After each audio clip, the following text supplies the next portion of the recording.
My biological parents didn't want me. After being bounced around in many other Indian homes, I ended up with my family, my auntie and uncle, who were always mom and dad to me. My parents always took me to church each week, but they also went to the bar on Friday nights. I wrapped myself in my mom's smoke-filled clothes after she came home, trying to find love. I was smart, and she showed me off, but I could never make her proud. I helped take care of her babies, first Betty, then Lynn, and when I was 10, Casey came along. He was mine, and I raised him. Love came alive. Grandpa Pete treated me like I was cherished. That was real love, though it only lasted for a little while. School wasn't that much fun either.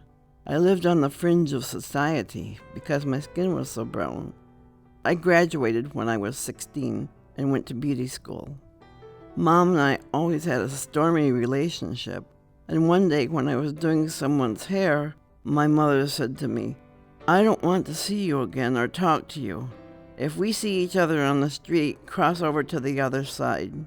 I didn't know what to do. My client looked at me and said, "You can come live with me." So I did. When I was 17, a man forced himself on me, and I felt so ashamed. Cruising Grand Rapids was a thing then. A man and his buddy came up to me and asked if his buddy could live with me.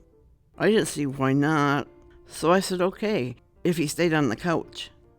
He was there for a couple nights, and after a while he asked me, could I sleep with him? I said, "No, I can't, unless we're married." He said, "Let's get married then." So we did. We had our first baby, Robin, when I was 18, but she died when she was 2 months old.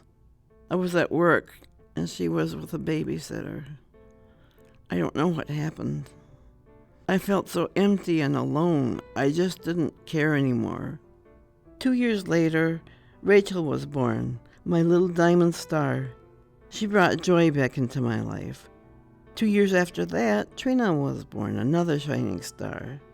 My next baby, Darling, went back to heaven when I was 6 months along. My heart was broken. 4 years after that, I had Carrie, who was also the light of my life. I loved my kids dearly, and yet there was an emptiness in my heart nothing could fill. My husband and I divorced after 13 years. The only thing I wanted was to be a good mother. I had no energy and could barely function. I was diagnosed with depression, and later with multiple personality disorder. In therapy, I worked hard on myself.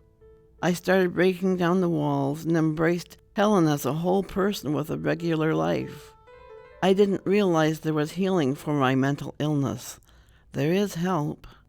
One day, my mom apologized to me. She said, "I'm sorry for treating you worse than anyone ever should have been treated.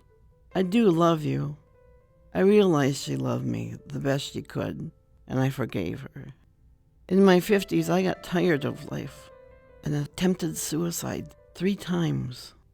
My daughter told me, "You can't do this again. I don't want my kids to wake up some morning with their grandma dead." Rachel added, "I love you, and I need you in my life." My family saved my life. I never attempted suicide again. That's what did it, love. Because I continued throughout my life to depend on God and His love, I was able to cope with my daughter Carrie's death 5 years ago. I realized no matter what else happened, I have a life worth living. Embracing my Indian heritage has been healing, and when I dance, I sing. Entering the circle through the eastern door and hearing the drum is like coming home. I know I'm a strong person. Though I've cried many times in my life, I am filled with joy now. I like me. I love my family, and I know how to love, finally. Wawatase Indigenous, I am Firefly.